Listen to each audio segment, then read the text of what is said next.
Okay, welcome everyone. And so we're here to talk about something which is apparently a mystery, but really only a mystery to the individual or to the seeker, because actually what's being shared here, or what's sort of being pointed to, is just completely beyond the mind. It's beyond the words, it's beyond the concepts, it's just completely ungraspable in that sense. And it's ungraspable because it is everything already.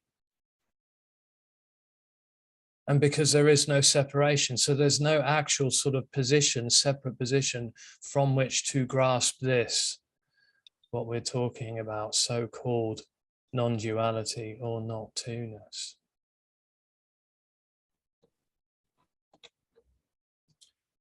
But the meeting is a response.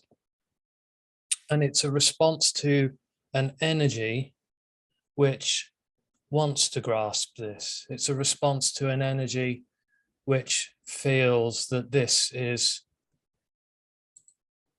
lost or missing something, something's lacking from this. And this is sort of the symptom of separation, if you like, or the symptom of being an apparent individual. And that's an apparent energy. So the individual, the seeker, the dream, if you like, or the illusion is all just the sort of the same energy. And the meeting is just a response to that, because that energy is, the nature of that energy is, it's needy. It's a knowing energy which needs to know what's happening. So really what that energy wants to hear, or what the me wants to hear, the individual wants to hear, is some way to be able to grasp what's being talked about, or some way to be able to grasp this, what's happening, because it is separate. It just feels that it's not able to be whole, to be one with this. But of course, we're not talking about an individual becoming one with this. We're not talking about an individual grasping this. Actually, what's being suggested is the individual isn't here at all. So that energetic sense to be someone who is living in separation is illusory. And illusory means it's not here, it's not real, it's not actually happening. And because that's the case, then of course there is no teaching. There's actually no suggestion at all as to what one should or shouldn't do, because it is already. Because it is already, then there is nothing to do. So there's no additional happening. Nothing's going to happen in that sense. Nothing needs to happen or to be realized or even recognized for this to be wholeness. Because the wholeness that this is never lost.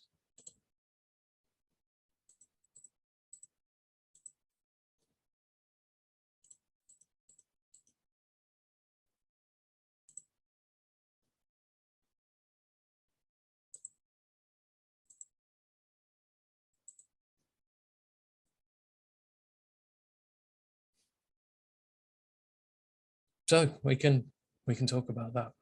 We can have a conversation about that. We can have a conversation about sort of how that energy feels, that sort of limited, trapped, sort of contracted sense to be someone. But all the time the conversation is happening, there is just something energetic that seems to take place, which is, again, beyond the mind, beyond the words, beyond understanding.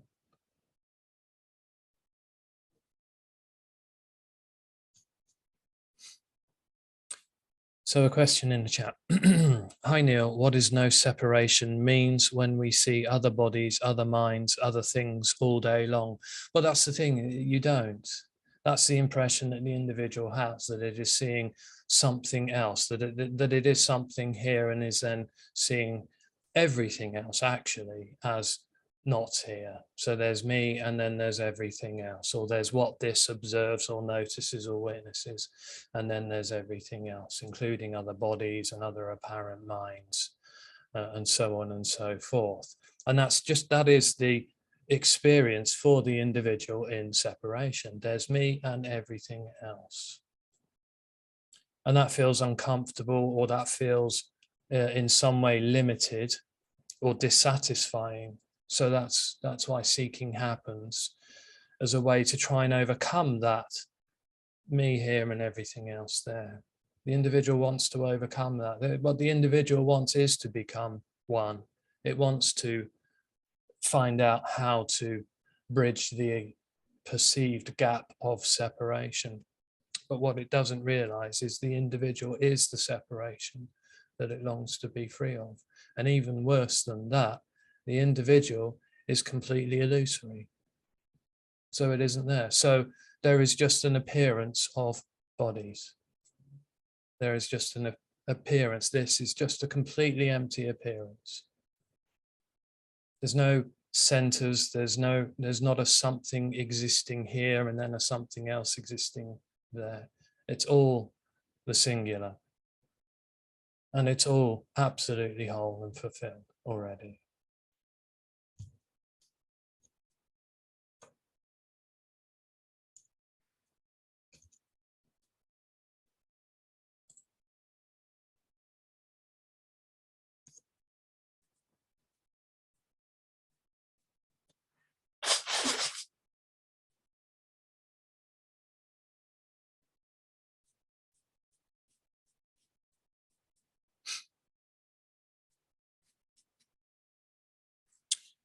We're not denying the bodies exist. Well, bodies are just an appearance, just like everything else. Bodies just appear, and sometimes they come up and smile and say hello and start talking, and they do all sorts of wonderful things. But the body is completely empty. There's nothing driving it. There's nothing driving anything. The body is completely empty. So in that sense, the body is just an empty appearance, an empty fullness appearing as bodies or a body. There can even be apparent differences between bodies, but it's all no thing, just appearing in that way, or appearing as that.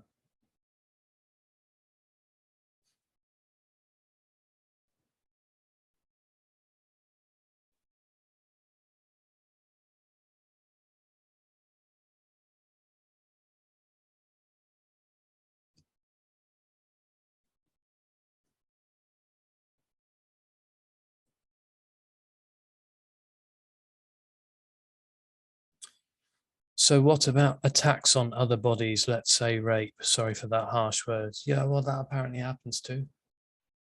Yep. Yep. Rapes, wars, bodies invading territory where other bodies live. Yeah. That's all part of what appears, of course. Yeah.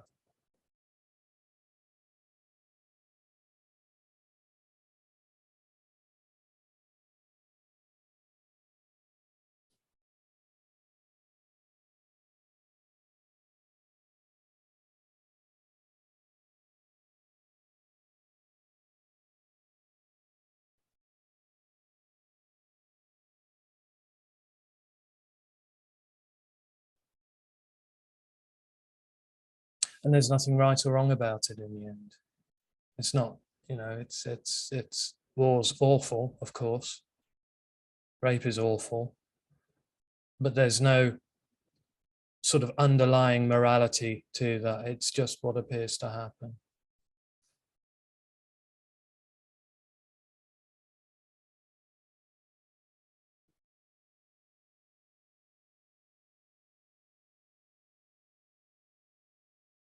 So there's no God, in other words.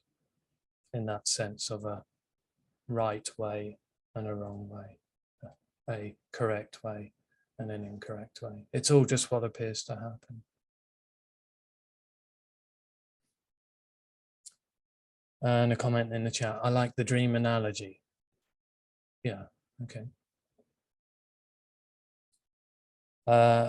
Another comment, so there is a separation in the appearance. Oh, no, not a separation, just an apparent, there is apparent differences, of course, yeah. Yeah, the brain sort of is able to discern differences in a sense, yeah. There's one could say there's unique qualities about this body that would be different to another body, but there's no separation in that. That's not a separateness at all. No, of course not.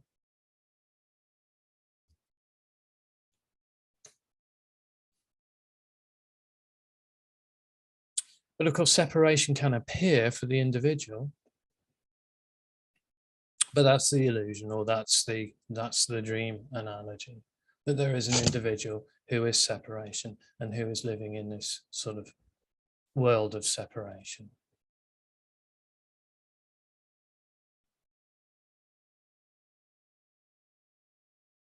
There's no separation in anything. There's no, it's completely seamless. There's no sort of beginnings or endings or edges. There's no sort of circumference. There's no center. It's all just the singular appearance, which is empty fullness. It's absolutely empty. But then at the same time, it is the fullness. It is absolute fulfillment, not as being something becoming fulfilled or as something that is fulfilled. It's just everything, nothing appearing as everything, all of it, this, all of it appearing as this.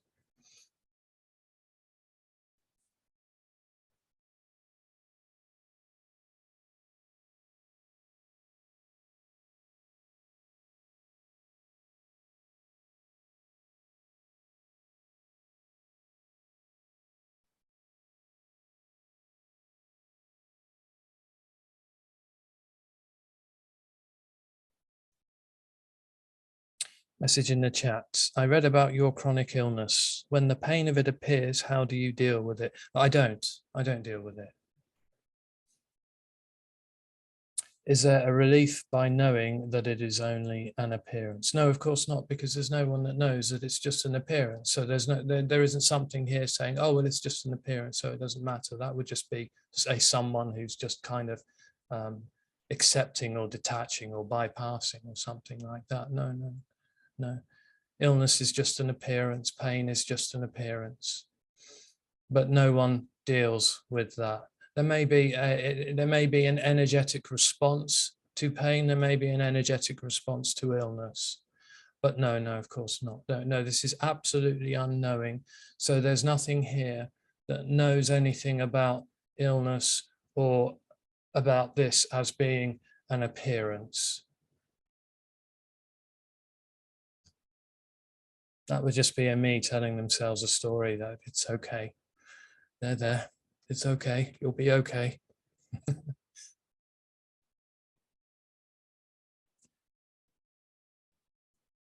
And the next comment. There's something extremely appealing or delightful about this message. Yeah, it can be. Or it can just be awful.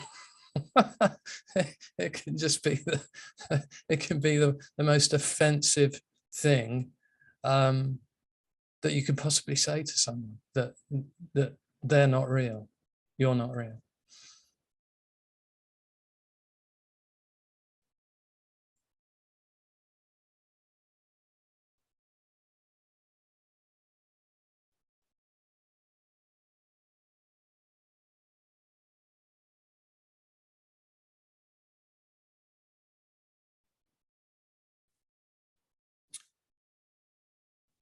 So there is discernment of things, but no separation. It is a kind of magic. No, of course not. And really, no, there is nothing discerning things as such.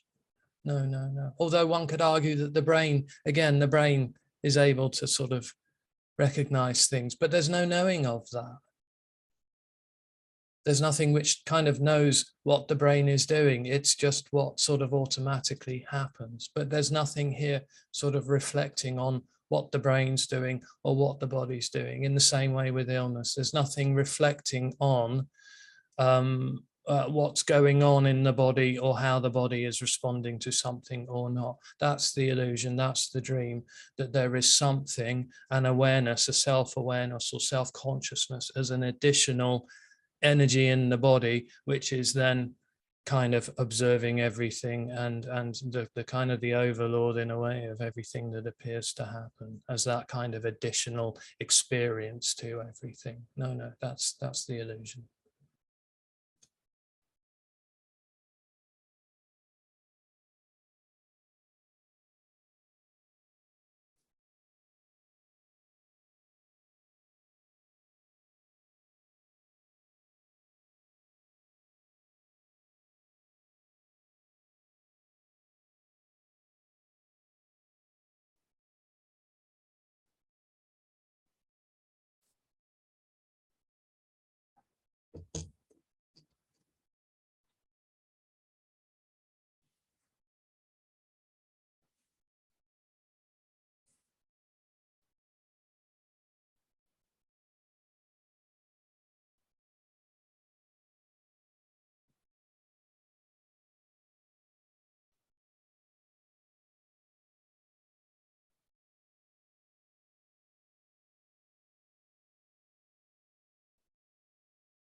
The individual is so convinced of its own existence that it actually believes that if it wasn't here, none of this would be happening, none of this would be appearing. That's very sweet, but also very deluded.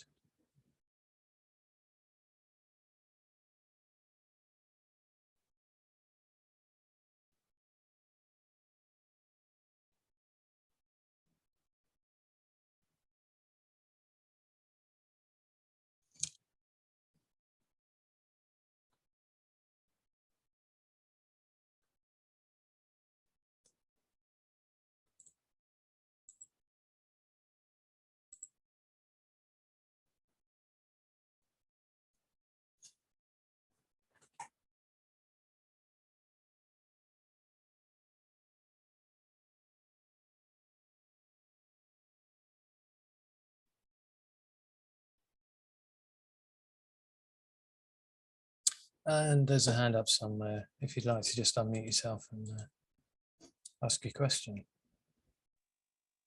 Oh, hi, Neil. It's just what you just said. Hi there. Yeah. Hi. It's just what you just said about the individual is so deluded that he believes that if he wasn't here, then none of the appearance would be here. I like the way you put that, but it kind of turns around the idea that the perceiver is the perceived, in a way. Yeah. Well, that's the experience for the individual. It's the kind of the awareness of the awareness kind of game that's how, sort of how that experience seems to be. Yeah. And that's really the sort of the kind of playing that game of the perceiver and then becoming the perceived, or seeing itself as both the perceived and the perceiver at the same time is kind of the only thing it has to work with in the end. But unbelievably, that whole thing, that whole illusion can just fall away. And then there is just what is and isn't, or there is just this. Right. Yeah, that is a big turnaround from what I've been led to believe hitherto now. Well, yes, because that's all the individual has to work with. It's you know, the seeker, the individual wants something to do. It wants to find out how to see or recognize wholeness. First of all, the first problem with that is wholeness hasn't gone anywhere. So the whole thing then just becomes a moot point, really. But then really the only sort of things that it can work with, the only sort of options it can have are sort of things it feels it can do in order to see or recognize or have an experience, or for something to fall away, which again all comes out of this illusion that wholeness is lost. So it starts to do things like noticing, and noticing things like noticing that I'm not my thoughts, or noticing that I'm not my feelings, or I'm not my emotions, or I'm not the stories or the narrative that sort of goes on in my head, kind of thing.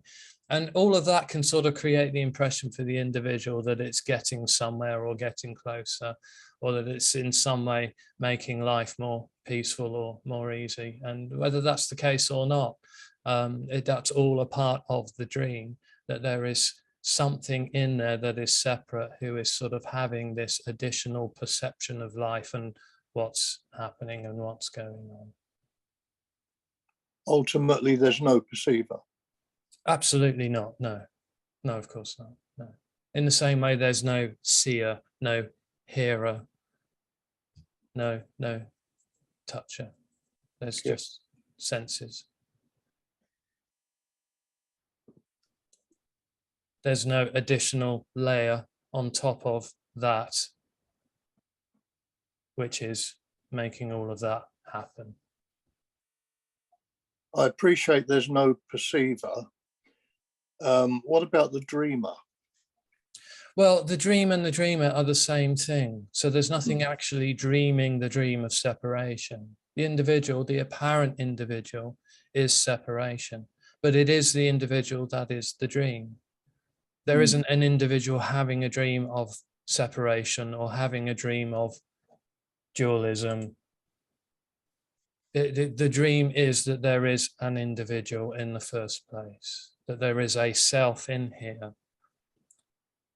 existing as an autonomous entity.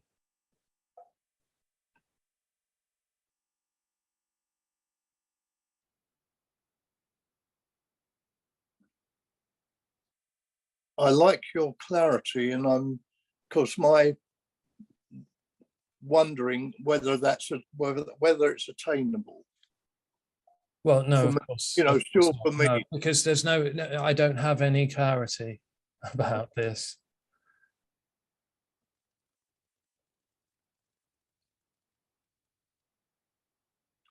Thanks, Neil. Okay, thanks, Freddie.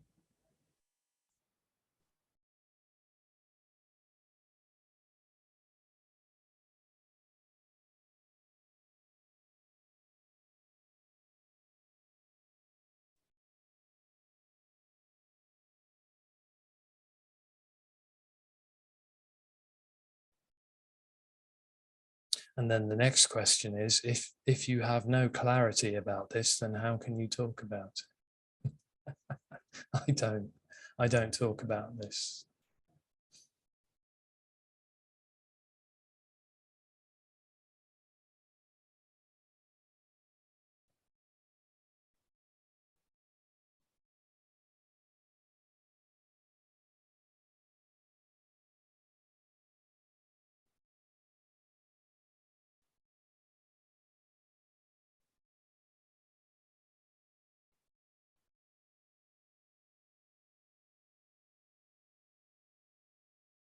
What we're dealing with here in the meetings, the whole sort of question response game that goes on in the meetings is just confronting, constantly coming up against and confronting the illusion that wholeness is lost.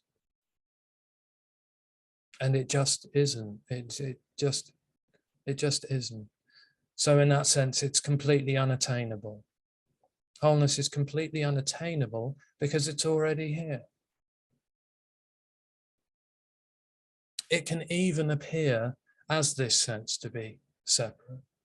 If that's what's apparently happening there, or reportedly happening there now, then that's wholeness just appearing as that, just taking the form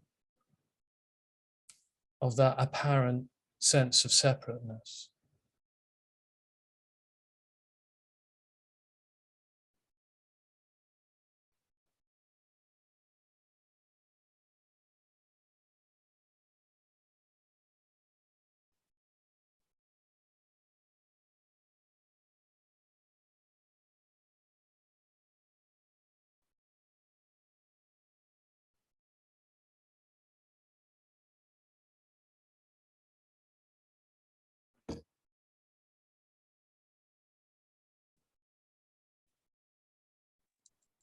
Neil, Yeah.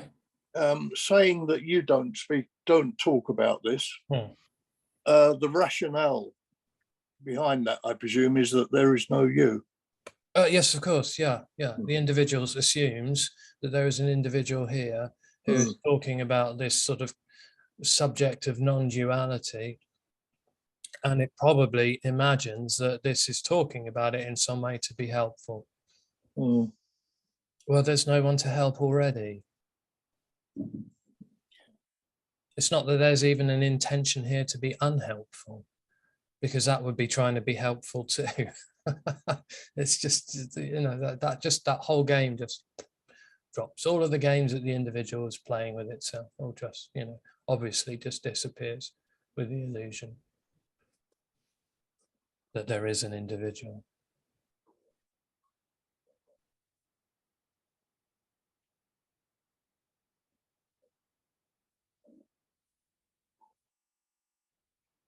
Such a wonderful mystery. Yes, but only a mystery for the individual.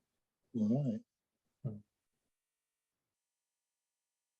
And that's not to imply that when the individual isn't there anymore, that everything then becomes known. No, of course not. No, there's just no need for knowing anymore. So it's not a mystery in the sense of that there is something wandering around in a mystery the whole time. No, it's just not even that. There's just no context or substance to it, even in that sense. There's no one who knows that this is unknowing.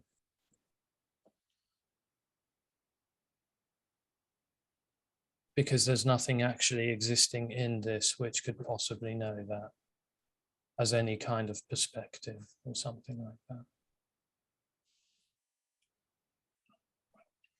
There is a certain brilliance about it, though.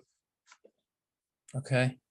Well, for the mind, the mind of the individual may perceive that as a brilliance in some way, but yeah. It's just what happens. It's a communication. It's just nothing. Communication which is just coming out of nothing, or it is just nothing appearing as a communication, as a response to the illusion that wholeness is lost.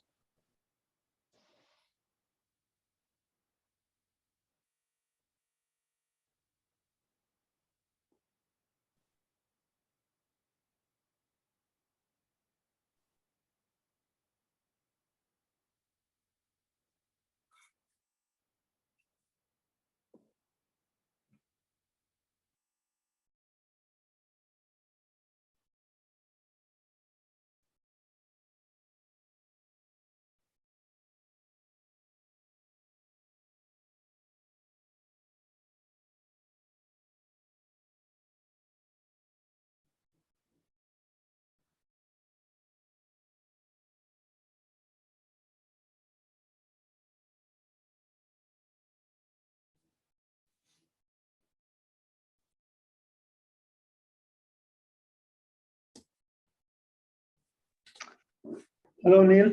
Hello. Let's just keep the comment. What? Try and find you. Oh yeah, you have. Yeah. That's all right. No, far away. Yeah. Oh, Matt, hi. Yeah. Hello. Yeah, I think that's the thing with the Zoom. In order for you to record only yourself, you have to not see us. That's right. Yeah. Although I can just see sort of 5 or 6 windows across the top, so I have to scroll along and find people because I prefer. Oh, now I understand. I prefer to see when I'm speaking, although it doesn't really matter. We can fill this recording, Zoom recording, talking about Zoom recordings now. Let's see if I still remember what I was going to say. There we are. Yeah. Oh, yeah. Okay. So in this talk of wholeness, the way I know you cannot grasp it with the concept, but still, the way I conceptualize it, would you agree that wholeness is already here? You know,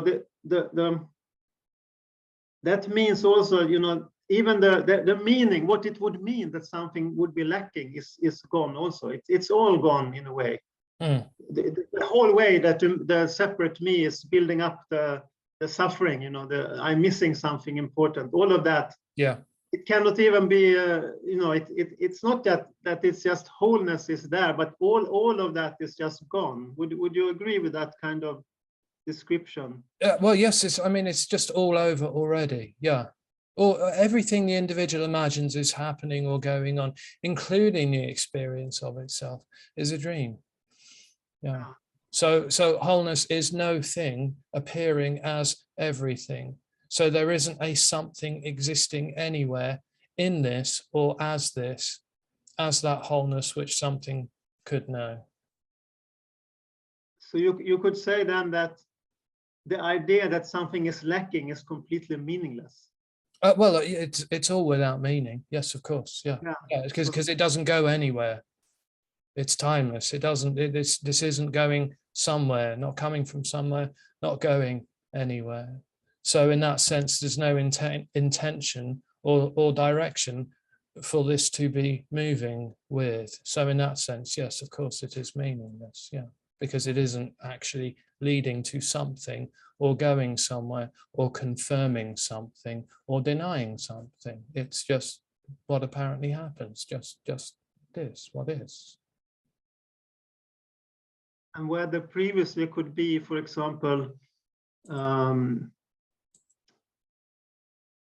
some person, so-called person, wanting to change something and working hard to change it, there is just what appears to happen for no reason. It's just. Yes. No. Totally. Yeah. No. It's just it's a very sometimes some speakers talk about it as just a very closed loop of just sort of going round and round. I mean, almost like turning on the spot. I've sometimes called it that the individual does the sort of the position for the individual, or the dilemma that it finds it's in. It's almost like it's in this sort of constant state of being 1 o'clock half struck. It just, you know, but then the whole, you know, the whole wonderful fantasy that the individual imagines is going on is that it is actually doing something within all of that, that it is actually making things happen, that it is creating things, that it is writing symphonies, that it is writing poetry, that it is enjoying a picnic by the river. It just claims everything. That's all of that stuff is just what appears to happen or what apparently happens, although not everyone can write a symphony apparently, but that's all just what appears. But then when there is just an individual there, it just claims that it's the center of its universe. It's God in a way. It imagines it's God, that nothing would be happening if it wasn't here. Yeah, it's kind of fun. I don't know if it was in this meeting. I was listening to Andreas just a moment ago, and someone's, you know, this idea that you shouldn't believe the story. But that's a story too, of course. Yeah, that's a story too. But that is invisible for the one who is working so hard. Not, I mean, that's kind impossible. of it's like a joke in a way. It's just an impossible situation for the individual, and in some way or other, that can be exposed here. And then there can just sometimes be a, you know, collapsing. Yeah, although nothing is really collapsing, of course, because it's not really happening.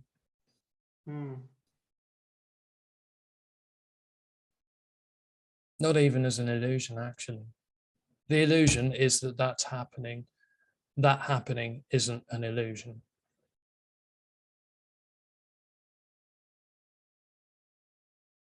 The illusion is that the individual is happening at all.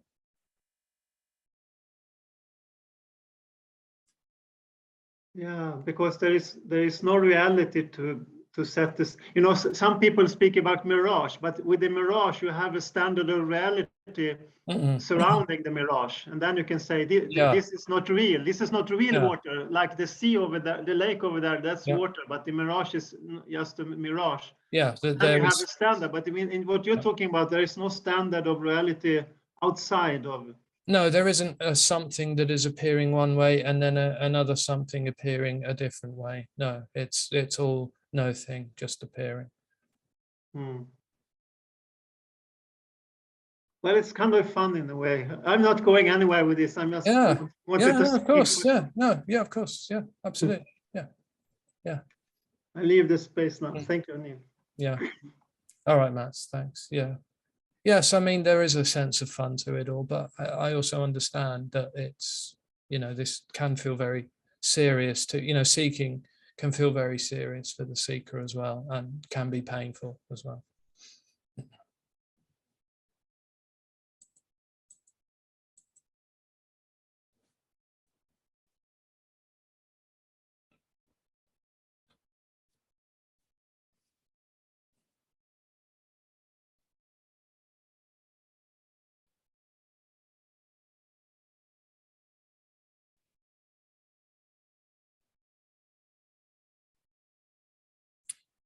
Question in the chat, is there any reality? Even if there was something which we could distinguish as being reality, there would be nothing that could distinguish it or know that, because there's nothing outside of it which could perceive it as being a reality and say, this is how it is. So even if this was some kind of way, there would be no way to know how that is. That's always my point with the whole kind of pure awareness conversation. Well, there is nothing which could know, even if this was all pure consciousness, pure awareness, which is kind of the same way of saying that this is a certain way. There is nothing that could know that anyway. So it all just becomes a moot point, really. It's just the whole awareness, this is all awareness, consciousness conversation just completely falls flat on its face, because there is no additional awareness or consciousness which could know that to be the case or not. So it's a completely moot point. So all of the individual's efforts to stay in awareness or as awareness is all the dream.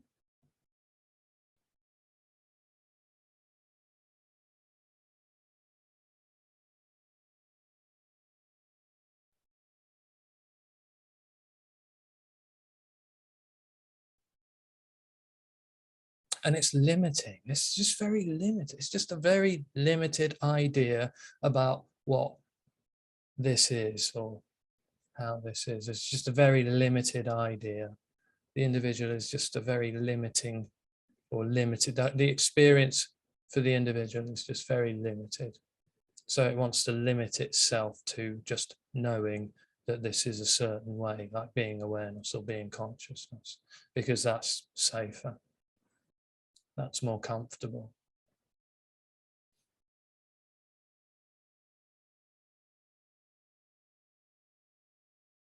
And I would say that even if one is feeling like they are spending 90% if the individual is feeling like it's spending 90% of its day as awareness or abiding as awareness or being aware of awareness, there would still be a dissatisfaction with that. It still won't be enough for the individual. There needs to be more consciousness. There needs to be more awareness. There needs to be that 10% that I'm not feeling I'm in awareness. There needs to be that 10% has to be awareness too. So I need to try harder now, and I need to read that next book on being aware of awareness and all of that sort of stuff.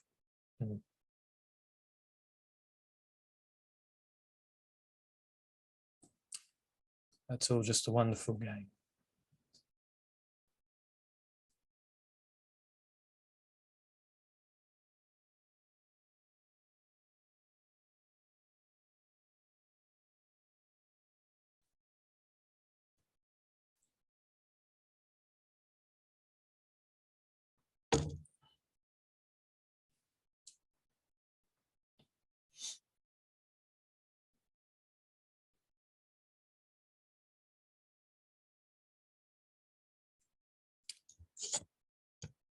Far easier when there is no individual. Well, there just is no individual already.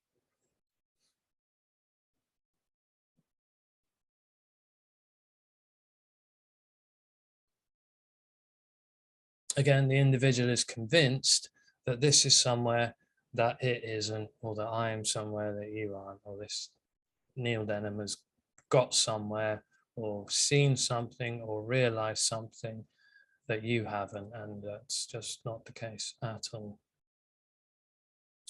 Neil Denham was looking for something, and then Neil Denham was just no longer there.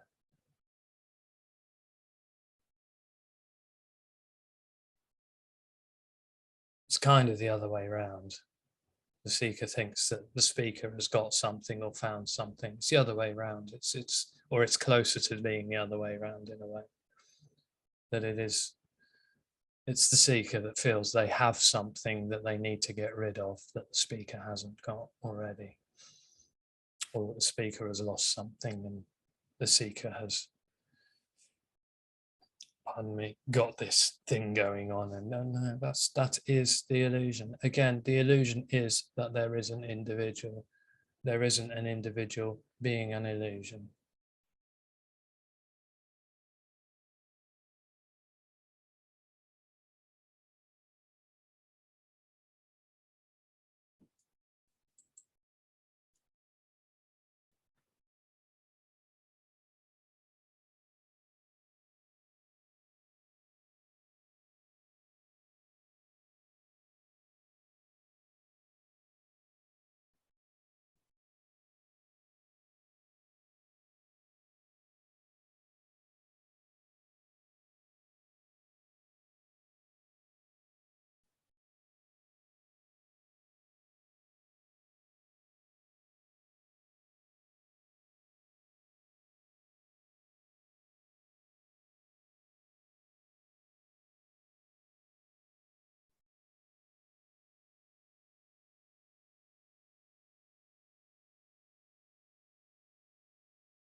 Well, I don't know about where you are, but at 10 to 11 in the morning, it's 28 degrees.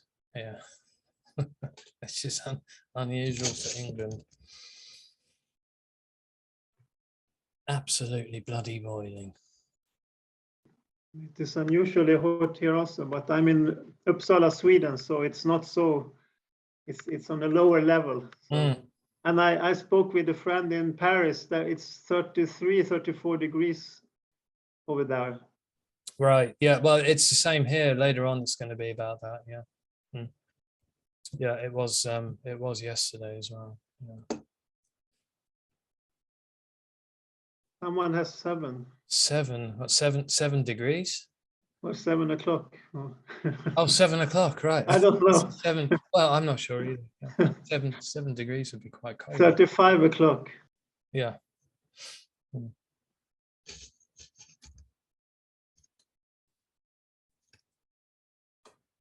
7 degrees in New Zealand. Wow. Okay. 13 Celsius. So yeah, in Norway. My cousin's in Norway, near Oslo. And I was surprised to hear that he said quite often summers in Norway are sort of quite similar to the British summer. I mean, this is unusually hot for Britain. But then, of course, very much colder in the winter, very, very much colder in the winter.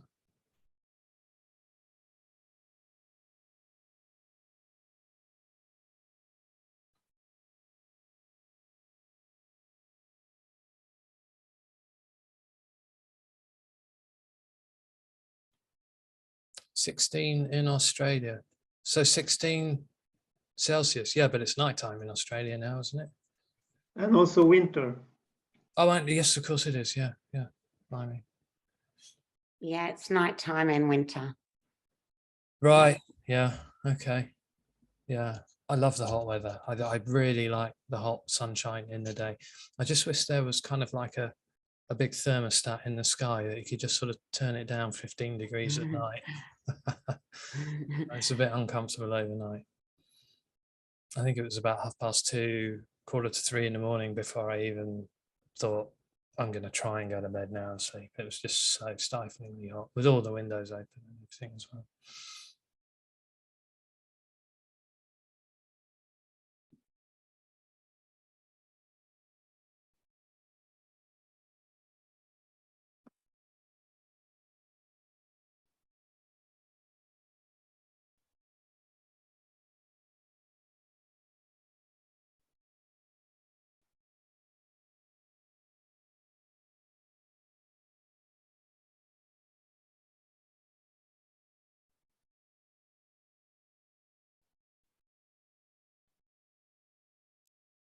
Hey, Neil.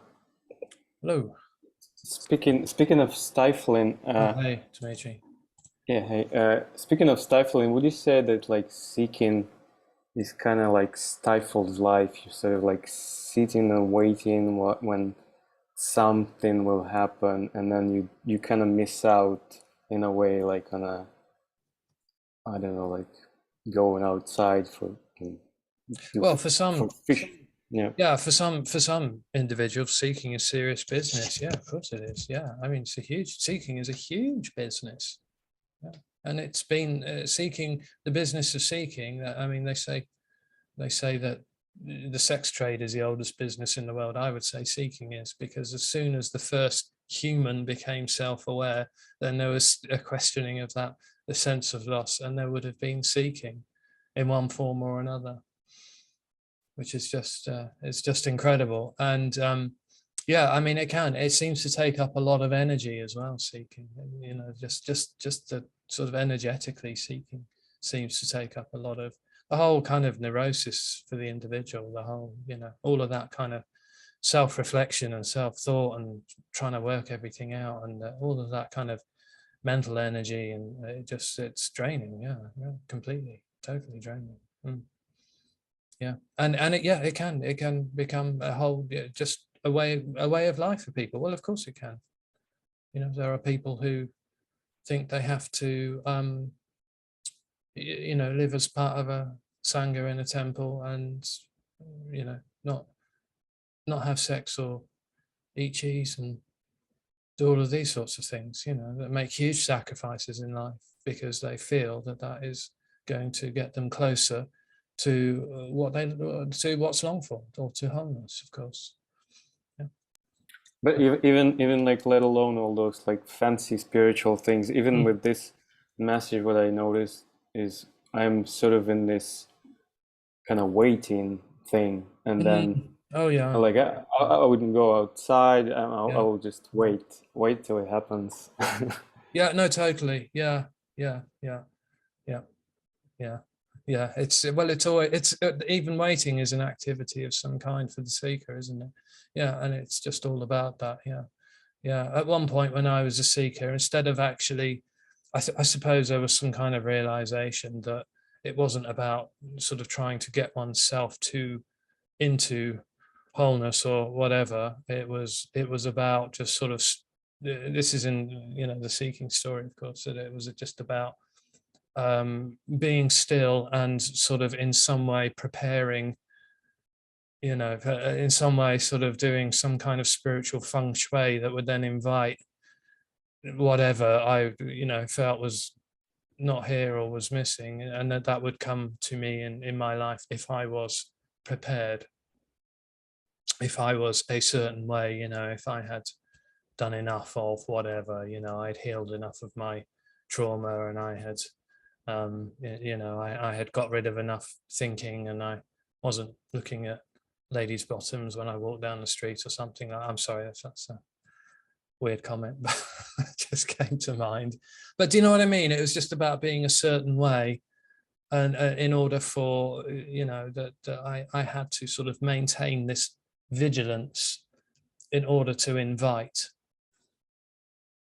wholeness into my life, or unconditional love into my life.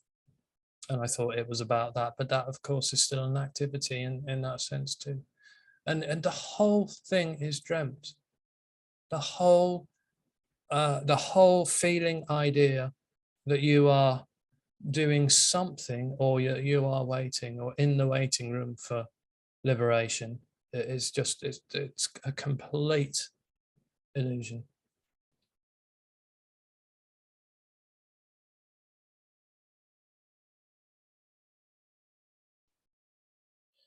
And just sometimes it feels sort of like kind of being trapped inside of a wardrobe or something, like very claustrophobic, that kind of thing, that something is just not right. Yeah, that's it. Yeah. Yeah, it's just that sense of loss. You can't even really say what it is. The individual can't even really say. It's just a sense of something not here, something as being not fulfilled, and it couldn't even say what that is, which is why seeking can apparently take so many forms and directions, and there can be so many different opinions on what the goal is with seeking, and then of course the right way to do that. It's just, it's all happening as a dream.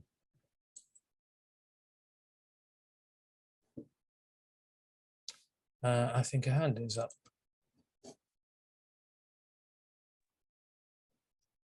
Hi, Neil. Hi there. Hi. So would you say that that there's, it's just what's happening. So that doesn't really matter whether you're sitting here. I mean, no one's choosing to do it, but whether you're sitting here or watching TV, it's just what's happening. It's just empty. No one's choosing it. Of course. Yeah. Of course. Yeah. Yeah. So everything's just empty, and it's just what's happening. So it's wholeness already. Yeah. Everything. Yeah. It's wholeness already. Yeah. Watching TV. Yeah. Having a walk along the river. Yeah. Sitting and meditating. Doing reams and reams and reams of written self-inquiry in your best handwriting. Yeah. That's all wholeness already. Yeah. That's excellent. Thank you. Thanks I so even much. used to do it with different color pens and columns and everything.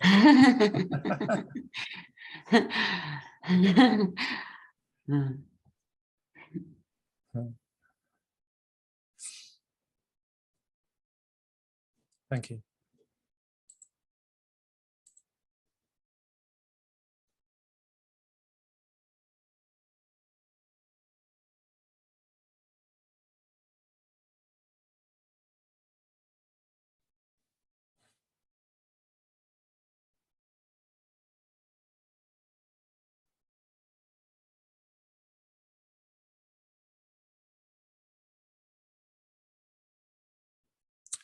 Okay, folks. Thank you for coming. Thank you.